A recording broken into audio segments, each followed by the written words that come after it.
오늘 말씀은 시편 41편 말씀입니다. 시편 41편 전체 가운데 1절에서 3절까지 우리 함께 합독하십니다. 시편 41편 1절에서 3절 말씀입니다. 가난한 자를 보살피는 자에게 복이 있으며 재앙의 날에 여호와께서 그를 건지시리로다.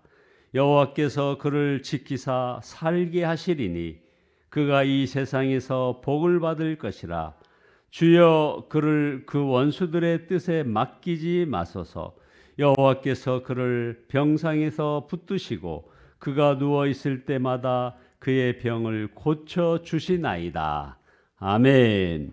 함께 인사 나누십니다. 하나님께서 병을 고쳐 주십니다.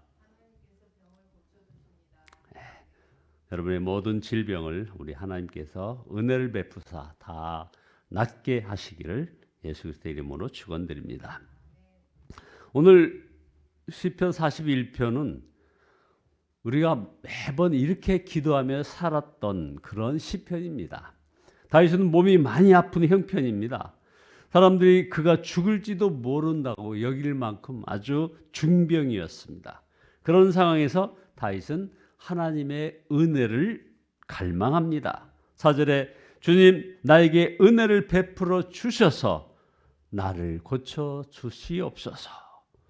다른 말로 주님 우리 민족에게 은혜를 베풀어 주사 이 땅을 고쳐 주옵소서 하는 이런 기도로 계속 연결해 갈 수 있는 그런 기도문입니다. 다윗의 이 기도가 그대로 저의 기도가 되었습니다. 기도만 하면 주여 저에게 은혜를 베풀어 주소서 하게 되는 것입니다. 여러분 중에도 오늘 주여 제게 은혜를 베풀어 주옵소서 하며 눈물로 기도하게 되는 분들이 많을 것입니다. 누구나 부족한 것, 힘든 것, 잘못한 것, 병든 것이 많이 있습니다. 그러므로 하나님 앞에 나아갈 때마다 이런 우리를 품어주시고 받아주시고 사랑해 주시고 치료해 주시고 일으켜 주시기를 갈망하게 되는 것입니다.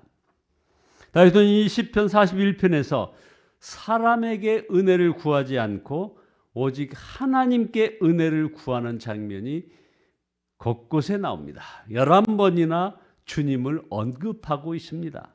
하나님에게만 은혜가 있습니다. 다윗이 병들었을 때 두려움이 하나 있었던 것 같습니다. 그것은 자신의 죄 때문에 이런 벌을 받는 거 그런 거 아닌가 하는 것이었습니다. 그래서 그는 자신의 죄를 고백하면서 하나님의 은혜를 계속 구하였던 것입니다. 4절에 내가 주께 범죄하였사오니 하는 말씀입니다. 다윗이 이렇게 기도하여 즉각 병을 고침받았는지는 모르지만 즉각 은혜를 받은 것은 확실해 보입니다. 13절에 보면 다윗이 은혜를 받았음을 알 수 있습니다. 이스라엘의 하나님 여호와를 영원부터 영원까지 송축할지로다. 아멘 아멘. 몸은 병들었고 사랑하는 사람, 믿었던 사람에게서도 배신을 당했지만 그는 찬양을 했습니다. 다윗에게 하나님의 은혜가 충만했다는 것입니다. 다윗이 정말 얻고 싶었던 은혜는 하나님께서 여전히 자신을 사랑하시며 여전히 함께 하심을 깨닫는 것이었습니다. 그래서 시편 41편 11절에 내 원수가 나를 이기지 못하오니 주께서 나를 기뻐하시는 줄을 내가 알았나이다 하면서 12절에 주께서 나를 온전한 중에 붙드시고 영원히 주 앞에 세우시나이다. 이것이 다윗이 원하는 은혜였습니다. 그리고 그것을 응답받은 것입니다. 다윗에게 정말 필요한 것은 몸이 건강해지거나 원수를 이기거나 왕국이 확장되는 것이 아니었습니다. 하나님이 함께 하시는 것이었습니다. 그것으로 충분하였습니다. 다윗이 하나님을 믿되 결코 지식으로 믿지 않았음이 여기서 나타납니다. 다윗은 실제로 함께 해주시는 그 하나님을 믿었다 이겁니다. 다윗은 목동일 때 들판에서 양들과 함께 있을 때 하나님께서 함께 하셨습니다. 그런 악기를 연주하며 찬양을 불렀습니다. 다윗은 하나님은 정말 친밀히 알았고 사랑하였습니다. 다윗이 골리앗과 싸운 것도 단순히 장래성이 있는 용감한 어떤 소년이었기 때문이 아닙니다. 다윗이 하나님을 정말 사랑했기 때문입니다. 그래서 그는 하나님을 모욕하는 골리앗을 참을 수 없었던 것입니다. 하나님의 사랑에 대하여 들어도 사랑을 느끼는 것은 다른 문제입니다. 무조건 믿으라 안 됩니다. 예수님께 기도하고 찬양하지만 예수님께서 마음에 계시다는 것을 좀처럼 깨닫고 믿지 못하는 게 현실입니다. 자꾸 바깥을 바라봅니다. 이유는 예수님을 마음에 모시는 결단이 아직도 분명치 않기 때문입니다. 집에 아이가 있다면, 부모님이 계시다면, 입시생이 있다면 머릿속에 그 생각이 떠나지 않는 것입니다. 예수님을 정말 마음에 영접하였다면 항상 그 생각뿐이겠죠.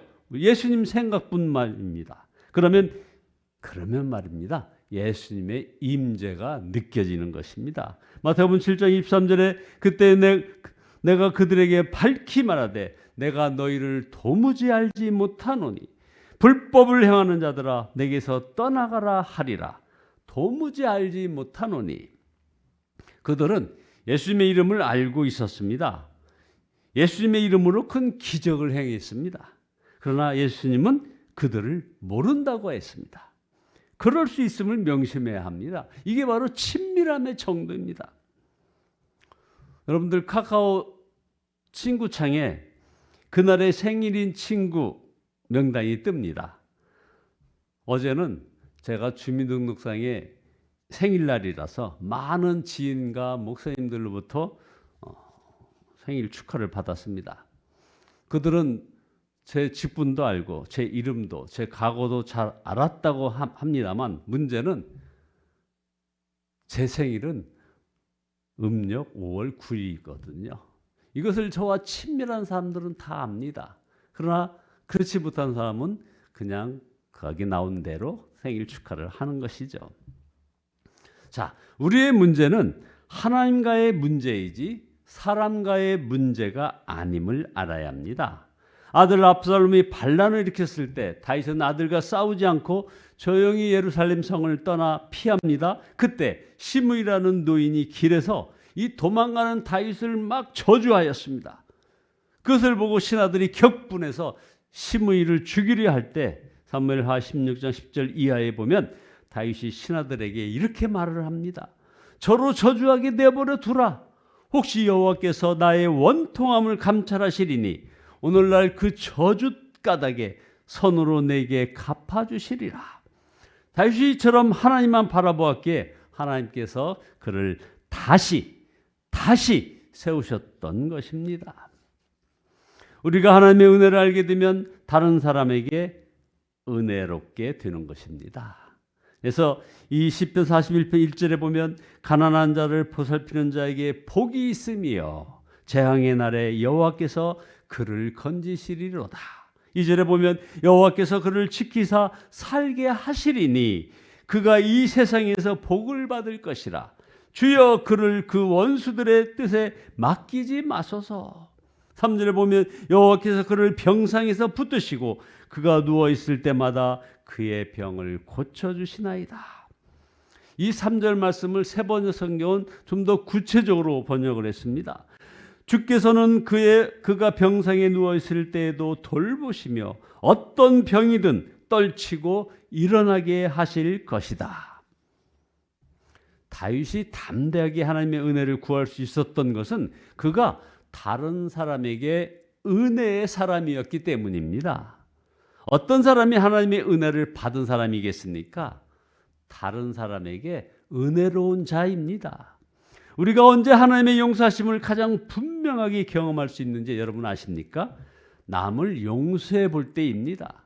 그때 죄인을 용서하고 사랑하시는 그 하나님의 심정을 정확하게 경험하게 되는 것입니다.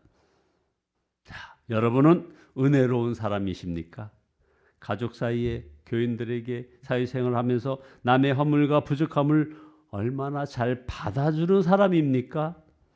가난하고 힘없는 사람을 돌보는 사람은 그들이 겪는 더러움을 함께 겪는 사람입니다. 제 동기 목사 가운데 좀 나이가 젊은 친구가 모로코에 선교사로 가 있는데 선교 보고하는 사진을 보았는데 온 가족들이 얼굴이 아주 시커멓게 타가지고 아주 활짝 웃는 그런 사진을 본 적이 있습니다. 이게 원주민들과 함께 더러워진 거죠. 그렇게 함께 살고 함께 먹으니 그 원주민들의 마음이 열렸던 것입니다. 주님이야말로 친히 더러워지셨습니다. 예수님이 우리 마음에 오신 것은 더러워지신 것입니다. 이주 예수님을 믿고 우리가 우리 마음의 은혜가 충만하게 됩니다. 이런 주 예수님을 우리가 정말 믿으니 우리 마음에 은혜가 충만하다 이 말입니다. 사랑하는 여러분, 예수님과 동행하며 사는 것, 예수님과 친밀하게 사는 것, 예수님과 하나 되는 것이 우리에게 주신 하나님의 엄청난 은혜임을 알아야 할 것입니다. 주님은 이미 함께 하십니다. 사랑하시기 때문에 우리 안에 오셨습니다. 주 예수님과 친밀하게 되면 되는 것입니다. 그러면 사람들이 벌떼같이 헤아려 일어나더라도 얼마든지 이길 수 있습니다. 찬양할 수 있습니다. 이런 은혜가 저와 여러분에게 충만하게 임하시기를 예수 그리스도의 이름으로 축원드립니다. 기도하시겠습니다. 성령이시여 거룩한 하나님이시여 온전히 영광 받으시기에 합당하신 주님이십니다. 우리의 모든 허물과 죄를 용서하시는 주님, 십자가 사랑 감사하며 나갑니다. 이 시간 많은 성도들의 마음 깊이 역사하여 주시고 저들을 만져주시고 치유하여 주시고 회복시켜 주시기를 소원합니다. 그래야 저들의 피곤한 손과 연약한 무릎을 일으켜 세워서 아버지 하나님 마음에 예수 그리스도를 정말 마음에 모시는 결단이 분명히 있게 되므로 아버지 하나님 저들의 삶에 아버지 시온의 대로가 열려지게 하시고 언제히 주님과 동행하는 아름다운 삶의 여정이 계속되어 갈 수 있도록 주께서 은혜 위에 은혜를 내려 주시옵소서. 주님과 온전히 동행하되 친밀하게 동행하는 저희들 되어짐으로 하나님의 엄청난 은혜를 깨닫고 나아가는 저희들 되어지게 인도하여 주시옵소서. 예수 그리스도의 이름으로 기도드리옵나이다. 아멘.